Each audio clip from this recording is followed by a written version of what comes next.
RSS का philosophy मैं जानता हूँ। सबसे बड़े निशाने पर विश्वविद्यालय है। बच्चे सुसाइड कर रहे हैं, हम लोग सब मर जाएंगे। किताबें लिखनी पड़ती है, इससे डरती हैं सरकारें। एक्टिविस्ट को मारना बहुत इजी है, लेकिन एक इंटेलेक्चुअल को मारना बहुत मुश्किल है। आरएसएस बीजेपी यही कर रही है कि तुम्हारे शो को नोटिस या कोई जवाब नहीं दूंगा, तुम्हें जो करना है कर लो। जिस प्रिंसिपल अथॉरिटी के दिमाग में नीच गलीच सोच हो, उससे आप कैसे लड़ो? वैसे लोग बने, ये मेरिट की बात करेगा, वो मेरे बराबर बैठने लायक इनकी औकात नहीं। अपने बच्चों को बाबू बनाने से बेहतर प्रोफेशनल बनाइए, सीए बनाइए, लॉयर बनाइए, लड़ाका बनाइए, बहादुर।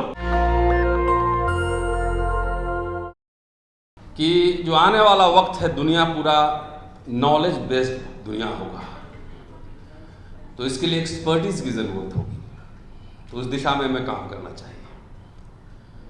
दूसरा, लोगों ने कहा 90%, 85%, जितना परसेंट है जोड़ लीजिए। इससे साफ है कि सिर्फ परसेंटेज से भागीदारी नहीं मिलती है। हिस्सेदारी खाली नंबर, संख्या, भीड़ से नहीं मिलती है। तीसरी बात अनिल ने कहा, और कई लंबे समय वक्त से मैं कहता आ रहा हूं, जो आरएसएस बीजेपी में साफ बोलता हूँ, भी आईबी का आदमी यहाँ बैठा होगा, कोई भी सीआईडी का, कुछ भी, मुझे क्या फर्क पड़ता है। ऑलरेडी अरेस्टिंग हो चुके हैं, कई केसेस चल रहे हैं, तो अब 50 पार कर चुका हूँ, अब क्या बदलूंगा मैं? बदलने की जरूरत भी नहीं है। इसको, रूलिंग एलीट को किससे डर है? उसको डर भीड़ से नहीं है, मिनिस्टर से नहीं है, मेंबर ऑफ पार्लियामेंट से नहीं है।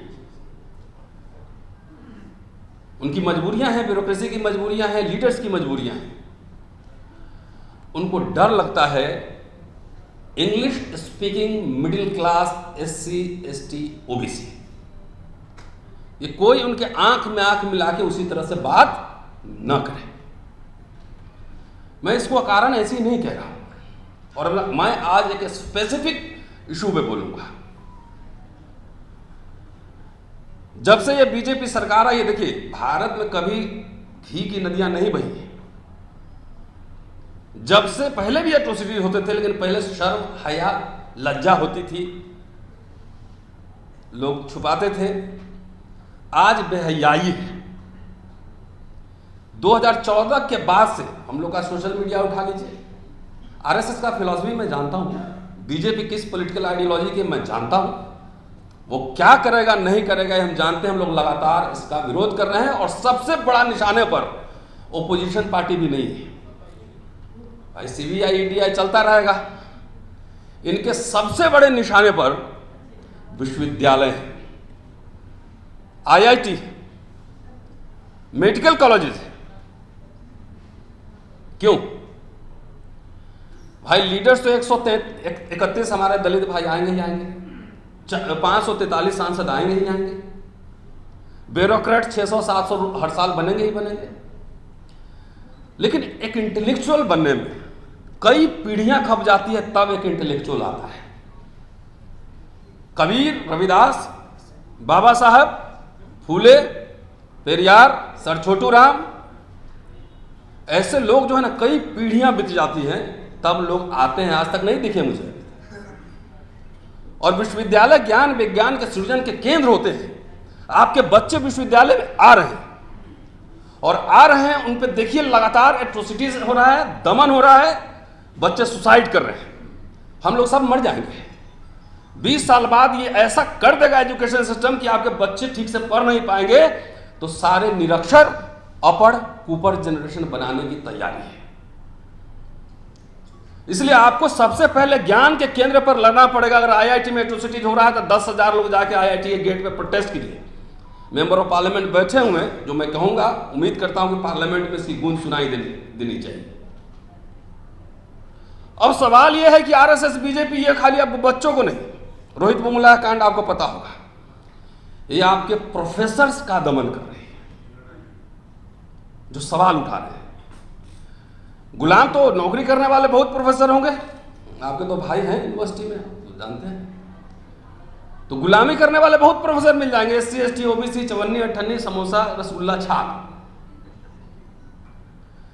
लेकिन कुछ तो लोग हैं जो इसको सवाल खड़े कर रहे हैं, रोस्टर की लड़ाई लड़ रहे हैं, एट्रोसिटीज लड़ रहे हैं, किसान आंदोलन में जा रहे हैं, और लगातार कुछ तो है ना, उन्हीं लोगों को मारने की साजिश चल रही है। ये समझिए, 20 साल लगता है एक अच्छा लॉयर बनने में, 20 साल लगता है एक अच्छा स्कॉलर बनने में। अरे टिकट मिलना तो आसान है, ब्यूरोक्रेसी भी एग्जाम देंगे 5 साल में हो जाएंगे, लेकिन एक हिस्टोरियन बनने में, एक कपिल सिब्बल बनने में, प्रशांत भूषण बनने में, अमर्त्य सेन बनने में 25-25 साल मेहनत लगते हैं, तब जाके वो इंटरनेशनल आदमी बनता है। और आपके जो जनरेशन में जा रहे हैं उसमें हम लोग भी हैं, लेकिन अब क्या सुधरना है, सुधारने वालों को ही सुधारेंगे। उन सबको सप्रेस कर रहा है और आपके समझ में नहीं, आप कह रहे हैं ये वो दिस दैट। पहले अपने इंटेलेक्चुअल्स को प्रिजर्व कीजिए, प्रोटेक्ट कीजिए उसको। आपकी आवाज लिखने, पढ़ने, बोलने वाले, खाली भाषण देने से, हल्ला करने से शासन नहीं आता है, उसको थ्योराइज करना पड़ता है, उसको आर्टिकल लिखना पड़ता है, किताबें लिखनी पड़ती है। इससे डरती हैं सरकारें। भीड़ है, पता है उसको कैसे तितर बितर करना है। लेनिन ने लिखा है कि एक्टिविस्ट को मारना बहुत ही इजी है। स्टेट एंड रेवोल्यूशन पढ़िए। एक्टिविस्ट को मारना बहुत इजी है, लेकिन एक इंटेलेक्चुअल को मारना बहुत मुश्किल है। आरएसएस, बीजेपी यही कर रही है। बेंगलोर में आईआईएम में एक प्रोफेसर टैलेंटेड दलित, उस पर एट्रोसिटीज है, मैं आंकड़े दे सकता हूं। एफआईआर हो गया, कुछ दर्ज नहीं हो रहा। अभी मेरी बात करनाल में हुई है, वहां एक लर्नेड दलित प्रोफेसर है, बोला 2 बार मेरे ऊपर भी चार्जशीट हो गया है। रविकांत का केस पता ही है, दिल्ली यूनिवर्सिटी में डर के मारे लोग नहीं बोल रहे हैं, और हम लोग बोल रहे हैं तो अच्छा हूं, मैं इसको मेडल समझता हूं कि मेरे ऊपर 4 केस चल रहे हैं। This is medal for me. एक कहानी बता रहा हूं, कल की कहानी बता रहा हूं, उसके बाद मैं वाइंड अप करूंगा। हमारे कॉलेज में प्रिंसिपल लेडी है, वाइस प्रिंसिपल लेडी है और एओ लेडी है। अब जो अत्याचार कर ले, कुछ कर ले, दमन कर ले, अगर आपने प्रोटेस्ट किया तो आपको महिला उत्पीड़न केस लग जाएगा। मेरे ऊपर लग चुका है, हरा चुका हूं कॉलेज में 2016 में ही, लेकिन आज तक रिपोर्ट नहीं मिला है। कल एक अमेरिका का एक रिसर्चर स्टूडेंट आया मेरे कॉलेज में। मेरा इंटरव्यू मेरे घर पे, मैं अपने घर पे प्रेस कॉन्फ्रेंस करता हूं। एक मेरे मित्र हैं, उनका भी इंटरव्यू भूमियार है, हमारे कलीग बिहार के हैं, डॉक्टर चंचूर सिंह नाम है। उनका इंटरव्यू स्टाफ रूम में हुआ। वो खाली कैमरा लाइट गया वहां पर, तो प्रिंसिपल के दूत वहां पहुंच गए। ये क्या हो रहा है? अरे यार, 27 साल पढ़ा चुका हूं। हम लोग तो यूनिवर्सिटी में जुबली हॉल से पैदल घूमते हुए कमला नगर तक जाते थे, वीसी साहब भी मिल जाते थे रास्ते में, नमस्ते सर, नमस्ते, हो गया नमस्ते। किलेबंदी हो गई यूनिवर्सिटी की। और उन्होंने इंटरव्यू दिया और तुरंत 1 घंटा बाद उनको एक शो कॉज नोटिस गया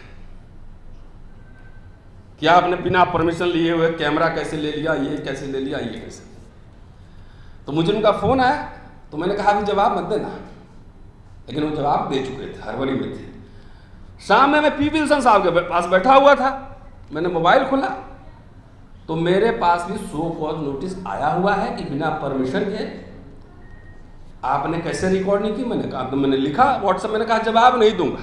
कॉलेज स्टाफ रूम में स्टाफ एसोसिएशन का ग्रुप है, रात में मैंने उस पर जवाब लिखा कि तुम्हारे शो कॉज नोटिस या कोई जवाब नहीं दूंगा, तुम्हें जो करना है कर लो, ठीक है। और वो भी प्रिंसिपल छोड़िए, एओ लिख रही मेरे पास। यूनिवर्सिटी का एक सिस्टम है कि मैं वाइस चांसलर के अंडर काम नहीं करता, मैं प्रिंसिपल के अंडर नहीं काम करता। They may be administrative head, we are equals. और ये एओ से सेक्शन ऑफिसर से चिट्ठी भिजवा रही है। हमने कोई जवाब नहीं दूंगा, जो करना है कर लो। कल दिन तक अगर तुमने विड्रॉ नहीं किया लेटर, तो सोशल मीडिया में धमाल मचा कर रख देंगे। तुमको जो करना है करो। भाई साहब, इनके जितने प्रोफेसर हैं, प्रिंसिपल हैं, उन 3 के बराबर मेरा एकेडमिक रिकॉर्ड है, 3 के बराबर। तो ये क्यों हो रहा है? ये तो मैंने एग्जाम्पल दिया चंचूर सिंह का। वो जो इनके साथ नहीं है, ब्राह्मण है, ठाकुर है, भूमियार है, जो सवाल करते हैं सबका दमन होगा, दलितों का दमन तो सैकड़ों साल से होता ही रहा है, होता ही रहेगा, और हमारे जैसे लोग पैदा होते ही रहेंगे, लड़ते रहेंगे। ये सवाल है। तो इससे डरने की बात नहीं, इनके निशाने पर हम जैसे लोग हैं। जिस प्रिंसिपल अथॉरिटी के दिमाग में नीच गलीच सोच हो, उससे आप कैसे लड़ो? लाठी से लड़ना है कह के आओ लड़ लेते हैं, मुकदमा लड़ना है आके लड़ लेंगे, पॉलिटिकल बैटल लड़ना है लड़ लेंगे।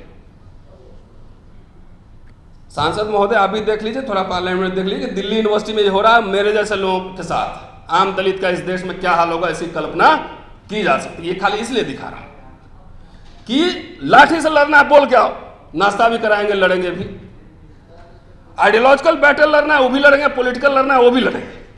लेकिन नीच गलीच मानसिकता के कुंजी छाप लोग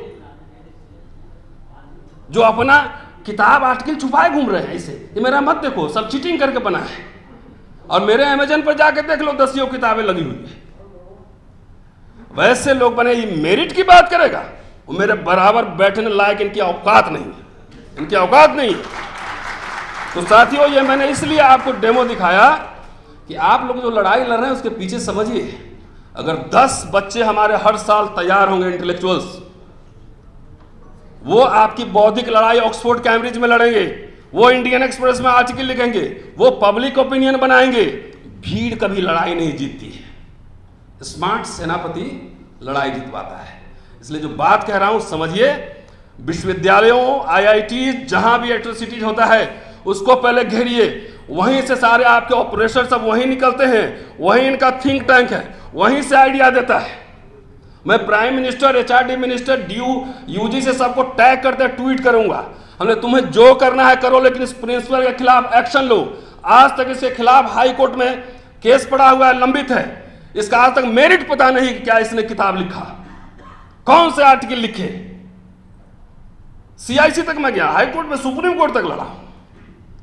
तो हम लोग कायर जनरेशन के लोग नहीं, हम लोग बहादुर लोग हैं, छुप के वार नहीं करते हैं। लड़ना है आमने सामने लड़ो, अपने बच्चों को बहादुर बनाइए। एक आज चलते चलते एक लाइन कह देता हूं। एक बच्चा आया था मेरे पास, फिजिक्स फादर लेके आए थे। जितने हमारे SC ST OBC के लोग हैं, उसके जीवन का सबसे बड़ा ड्रीम जो है ना, बाबू बनना है, बाबू, क्लर्क। और क्लर्क नौकरी में जाने के बाद 60 साल तक आवाज नहीं उठाता। अगर मैं नहीं बना, अगर IAS, तो मेरे जगह कोई ना कोई बन ही क्या होगा ना। तो हम जो काम कर रहे हैं और हमारा बैचमेट जो कर रहा होगा, जो ज्वाइंट सेक्रेटरी, दोनों का काम का असेसमेंट कर लीजिए। बच्चा फिजिक्स पढ़ रहा है, ब्राइट है, मैंने पूछा क्या करोगे? ला सिविल सर्विस। हमने तुम लोग के जहन में कभी ये नहीं आता है कि हमको नोबेल प्राइज जीतना चाहिए, हमको नासा में साइंटिस्ट बनना चाहिए, हमको ऑक्सफोर्ड, कैम्ब्रिज, हार्वर्ड में पढ़ना चाहिए? नहीं लगता कि वहां से वकील बनना चाहिए? DY चंद्रचूड़ जो चीफ जस्टिस है, हार्वर्ड से PhD है। तो ये आप लोग के लिए मैं सलाह दे रहा हूं। मेरा बेटा जो है अभी जा रहा है विदेश पढ़ने, और दोनों बच्चों को समझाया कि इंडिया में नौकरी नहीं करनी है, यहां सरकारी नौकरी तो करनी ही नहीं, जाओ इंग्लैंड, जर्मनी, PhD करो, आर्टिकल लिखो, फिल्म बनाओ, ये सब करो, प्रोडक्शन ऑफ नॉलेज करो, आर्टिस्ट बनो। तो आप सब के लिए अंतिम बात कह रहा हूं, अपने बच्चों को बाबू बनाने से बेहतर प्रोफेशनल बनाइए, CA बनाइए, लॉयर बनाइए, लड़ाका बनाइए, बहादुर, कायर मत बनाइए। क्योंकि कायर भीड़ कभी भी कोई युद्ध नहीं जीतता है। बाबर के पास कितने सेना थे? इब्राहिम लोदी के पास कितने सेना थे? कहां लाख पार, इधर 12,000 आर के पीट पाट के हरा दिया इधर। बहादुर लोग, इसलिए हमें बहादुर लोग की जरूरत है। उम्मीद करता हूं कि पार्लियामेंट में ये सवाल, इस मंच से मैं राहुल गांधी, अखिलेश यादव, तमाम ऐसे लोगों को, मैं इंडिया गठबंधन के लोगों को मैं अपील करता हूं कि विश्वविद्यालय का एक सर्वे कराया जाए, एक्सटेंसिव रिपोर्ट मांगा जाए, उनके तरफ से एक स्टडी हो विश्वविद्यालयों का, तब ये लड़ाई सब जीत पाएंगे। आपके पास इंटेलेक्चुअल नहीं होंगे तो आप कोई लड़ाई नहीं जीत सकते। शुक्रिया, थैंक यू। नेशनल दस्तक की आपसे गुजारिश है कि अगर इसको बचाना चाहते हैं तो नेशनल दस्तक को सब्सक्राइब करने के लिए रेड कलर के सब्सक्राइब बटन को दबाएं, फिर बेल आइकन की घंटी दबाएं। नेशनल दस्तक को बचाने के लिए बहुत जरूरी है कि हर खबर को शेयर करें, लाइक करें, कमेंट जरूर करें।